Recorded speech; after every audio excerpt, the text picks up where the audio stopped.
Hello friends, आज आपको बताया जाएगा यदि आपकी गाय भैंस यदि जेर खा ले तो क्या होगा। बहुत इस तरह कमेंट्स आ रहे थे कि सर हमारी जो गाय भैंस यदि जेर खा ली है तो अब क्या होगा, क्या करें।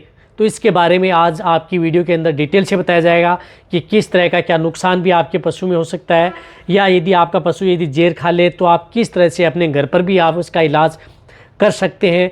यदि किस तरह की स्थिति यदि आपके पशु में हो जाए तो आपको पशु चिकित्सक की भी सलाह लेनी चाहिए, और कौन सी इस तरह की दवाओं का उपयोग करके भी आपके पशुओं में ठीक कर सकते हैं। रही बात, कई पशु ऐसे होते हैं जिनमें जेर खाने से कोई किसी तरह का साइड इफेक्ट भी देखने को नहीं मिलता, और किस तरह के पशु में इस तरह के साइड इफेक्ट देखने को मिलते हैं, यानी पूरी डिटेल से आज की वीडियो के अंदर आपको डिटेल से बताया जाएगा। क्योंकि बहुत से ऐसे जो पशुपालक हैं वो बार बार इस तरह कमेंट्स कर रहे हैं। रही बात, इस तरह के मौसम में जो ज़्यादा ब्याउत होता है तो ज़्यादातर जो गाय भैंसें हैं वो जेर खा लेती हैं। वैसे देखो, जेर खाना कोई वैसे एक डिजीज़ नहीं होती, बीमारी नहीं होती, क्योंकि एक तो अचानक आपका पशु जिस प्रकार से यदि डिलीवरी हुई है उसके बाद में यदि आप उस पर ध्यान नहीं रख पाते हैं तो उसके बाद में वो जेर खा जाता है। वीडियो लंबी होगी, स्किप करके मत देखना, पूरा देखना। जो इस चैनल पर अभी नए आए या पहली बार आप इस चैनल से जुड़े हैं तो पहले आप इस चैनल को सब्सक्राइब कर लें, साथ में बेल आइकन और ऑल वाला ऑप्शन दबाएं, क्योंकि इस चैनल पर आपको बहुत ही सही और सटीक जानकारी के साथ वीडियो दी जाती है। देखो, सबसे पहले तो मैं आपको बताना चाहता हूं कि कौन से ऐसे पशु हैं जिनको यदि जेर खा जाए तो कोई नुकसान नहीं होता। यदि आपका पशु जेर खा ली, जिसका डाइजेशन अच्छा है, पाचन अच्छा है। रही बात, यदि आपके पशु में माना कि जिस समय यदि डिलीवरी हो रही है और जेर खाई उस समय आपके पशु की जो रुमन की पीएच थी वो डाउन थी, यानी रुमन की पीएच कम थी, तो उस स्थिति में यदि आपका पशु यदि जेर खा लेता है तो उन पशुओं को ज़्यादा नुकसान नहीं करती है।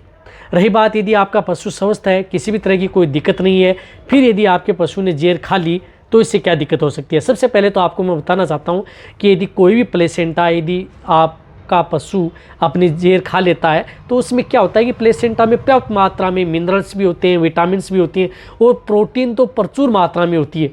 तो प्रोटीन प्रचुर मात्रा में होती है। यदि एक साथ यदि जेर पशु खा लेगा तो उस स्थिति में क्या होता है कि जो रुमन की पीएच है वह गड़बड़ा जाती है, और डाइजेशन है वह गड़बड़ा जाता है। और रुमन की पीएच गड़बड़ाने का मतलब है कि उसमें पशु की रुमन की पीएच अचानक इतनी प्रोटीन युक्त जो आपका पशु लेगा तो उससे पशु की जो रुमन की पीएच है वह बढ़ जाएगी। तो बढ़ जाएगी तो रुमन की पीएच है वो 7 से 8 हो जाएगी, यानी अप हो जाएगी। तो उस स्थिति में क्या होता है कि आपका पशु खाना पीना भी कम कर देता है, जुगाली भी नहीं करता कई बार। और रही बात, ज़्यादातर जो दिक्कत देखने को मिलती है जेर खाने से, जो कि आपके पशुओं का दूध है वह डाउन हो जाता है। बहुत ऐसे पशु हैं जिनमें बहुत तरह के साइड इफेक्ट देखने को मिलते हैं, किसी पशु में कोई साइड इफेक्ट देखने को नहीं मिलता। कई पशु ऐसे होते हैं जिसमें दूध की गिरावट, जिस तरह से 10 लीटर दूध देने वाली जो गाय भैंस है उसमें अचानक ही 60 से 70% दूध डाउन हो जाता है। और कई ऐसे हैं जिसमें 40% होता है, कई में 20-30% होता है, लेकिन दूध पर सबसे ज़्यादा इफेक्ट जेर खाने से पड़ता है। रही बात डाइजेशन पर, ये दो चीज़ें पशुओं पर सबसे ज़्यादा इफेक्ट डालती हैं। तो जब भी यदि आपका पशु यदि जेर खा लेता है तो जेर खाने का आपको पता लग गया कि आपका पशु जेर खा ली, तो जेर खा लेता है तो अपने घर पर जो नींबू होते हैं उन नींबू का रस आप अपने पशु को दे सकते हैं शुरुआती स्टेज में। यदि आपके पशु में कोई दिक्कत नहीं है तो नींबू कम से कम आप 300 ग्राम से लेकर के 400 ग्राम नींबू का रस लगातार 4 से 5 दिन उस पशु को दे, जब तक यदि आपके पशु की रुमन की पीएच या गड़बड़ा लेवल में ना आए, और तब तक जब तक आपका पशु पहले की तरह स्थिति में दूध देना स्टार्ट न कर दे। यदि नींबू दे सकते हैं, साथ साथ में आप अपने पशु को जो जामुन सिरका आता है उसका भी प्रयोग कर सकते हैं। यदि नींबू नहीं है तो जामुन सिरका कर सकते हैं। जामुन सिरका भी क्या होता है, जामुन सिरका में भी आप 250 ml से लेकर के 300 ml जामुन सिरका लगातार आप उसे 3 दिन, यानी 1 लीटर आप जामुन सिरका उस पशु को ज़रूर पिलाना है। ये तो है घरेलू इलाज। यदि आप घर पर हैं तो शुरुआती स्टेज में पशु स्वस्थ है, लगातार 3 दिन जामुन सिरका दे दिया। रही बात, 4 से 5 दिन आप नींबू का रस भी दे सकते हैं। यदि इससे आपका पशु रिकवरी ले लेता है तो बहुत अच्छी बात है। यदि रिकवरी नहीं ले पाता है तो आपको अपने पशु चिकित्सक की सलाह ले लेनी चाहिए, क्योंकि कई बार इस तरह की स्थिति में पशुओं को नुकसान भी कर सकती है। अब जेर नुकसान क्या कर सकती है, इसमें आपके पशुओं को एक तो डायरिया हो सकता है, खाना पीना कम, जुगाली कम, सुस्ता बैठा रहता है, और आपके पशुओं की जो रुमन में है कई बार पेट के अंदर जो राइट साइड है वह फूलना स्टार्ट हो जाता है। तो इस स्थिति में आप जिस प्रकार से कई इस तरह के टॉनिक आते हैं उनका भी आप प्रयोग कर सकते हैं। जिस प्रकार से एक हीरा की आती है हिपाटोनिक प्लस, यदि आपको ये क्षेत्रीय है, लेकिन ये कहीं पर भी यदि क्षेत्रीय इसे में यदि हिपाटोनिक हीरा का मिले तो ये 300 ml लगातार आप उसे 3 दिन दे सकते हैं। ये तो आपको देना ही देना है। साथ साथ में आपको उस तरह की दिक्कत ना हो, आपके पशु की एनर्जी भी बिल्कुल कम ना हो या किसी तरह से कोई और दिक्कत ना हो, तो इसके लिए आपको और भी इस तरह की टॉनिक आते हैं, उनका भी आप प्रयोग कर सकते हैं, जिस तरह से ये जो मैंने बताई है ये। अब डॉक्टरी ट्रीटमेंट के तौर पर आपको क्या करवाना है, यदि आपके पास नज़दीक पशु चिकित्सक है तो वेटेरिनियन है तो उससे आप ड्रिप ज़रूर लगवा लें। उसमें आप इंटालाइट का प्रयोग कर सकते हैं, जिस तरह से इंटालाइट आती है, इस इंटालाइट का आप प्रयोग जरूर करें। ये उस पशु को जो है तो उनमें 2 से 3 लीटर आप इंटालाइट उस पशु को जरूर चढ़वा दें। और साथ साथ में इंटालाइट में आप उसमें ट्राइबीवेट इंजेक्शन जो मल्टीविटामिन इंजेक्शन है इसका प्रयोग करवाएं। ये 10 ml से लेकर के 20 ml, जिन पशुओं का बॉडी वेट अच्छा है, बहुत ज़्यादा बॉडी वेट है, तो 20 ml आप इस ड्रिप के अंदर डाल देना है।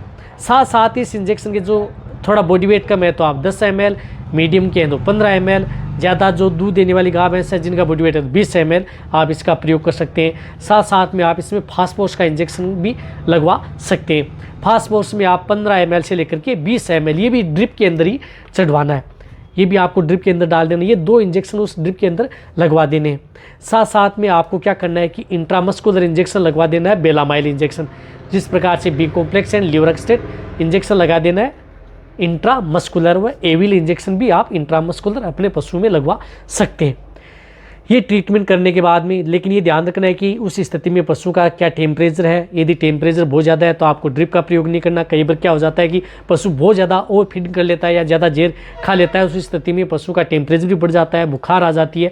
तो आप उस स्थिति में पशु की बुखार को कम करना है, टेम्परेचर को तोड़ना है। टेम्परेचर को तोड़ने के लिए आप निमोसाइड पैरासीटामोल इंजेक्शन, मिलोक्सिकेम पैरासीटामोल इंजेक्शन या DCR का भी आप प्रयोग करवा सकते हैं। यदि टेम्परेचर नॉर्मल है, कोई दिक्कत नहीं है, तो आप ये ड्रिप और ये इंजेक्शन उस पशु को लगवाने, ये लगातार आप 2 से 3 दिन प्रयोग करवा सकते हैं। रही बात यदि आप इंजेक्शन व यदि इनका प्रयोग नहीं करवाना चाहते हैं तो आपको कुछ इस तरह की जो टॉनिक आते हैं, जिस प्रकार से आप एनाडाइना एडवांस है, एनाबोलाइट है, इनका भी प्रयोग आप अपने पशु में करवा सकते हैं यदि पशु जब जेर खा जाता है। रही बात डाइजेशन के लिए कुछ इस तरह के जो पाउडर हैं उनका भी आप प्रयोग करवा सकते हैं, जो डाइजेशन प्रॉपर बना रहे। खाने का मतलब है कि कई तरीके से जो जेर खा जाती है तो इसका कई तरीके से जिस तरह के सिम्टम्स देखने को मिलते हैं उसी के अनुरूप इसका ट्रीटमेंट किया जाता है। ऐसा नहीं है कि कोई भी पशु जेर खा ली तो उसमें सभी में इसी तरह का ट्रीटमेंट हो जाए। यदि नॉर्मल स्टेज में हुआ तो जो मैंने बताया शुरुआती स्टेज में घरेलू वह अपना सकते हैं, उससे ठीक हो जाते हैं। ठीक नहीं हो रहे, ज़्यादा दिक्कत हो रही है तो आपको ये डॉक्टरी ट्रीटमेंट करवा सकते हैं और उनके साथ आप कई इस तरह के पाउडर भी आप प्रयोग करवा सकते हैं, उनसे भी आपके पशु ठीक हो जाते हैं। तो लेकिन आपको रही बात, कई पशु ऐसे जिनमें कोई नुकसान भी नहीं करता है तो आपको ज़्यादा घबराना भी नहीं चाहिए। यदि आपका पशु जेर खा ले तो बहुत ज़्यादा टेंशन नहीं लेनी चाहिए। पशु कई बार जेर खाने के बाद में कोई दिक्कत नहीं हो रही है, कोई दिक्कत नहीं है, तो आपका पशु ऑटोमेटिक ठीक भी हो जाता है। वह आपके पशु की डाइजेशन पर निर्भर करता है कि उसका डाइजेशन कैसा है, मजबूत है, अच्छा है, रूमन की पीएच ज़्यादा गड़बड़ाई नहीं है, तो कोई दिक्कत होने वाली नहीं है। और दिक्कत हो गई है तो ट्रीटमेंट करा सकते हैं। वीडियो जितना हो सकता है पशुपालक वेटरनरी स्टेट उनके साथ शेयर करें। इसी तरह से वीडियो देखते रहिए, इसी तरह से आप मेरे को प्यार देते रहिए। थैंक्स, धन्यवाद।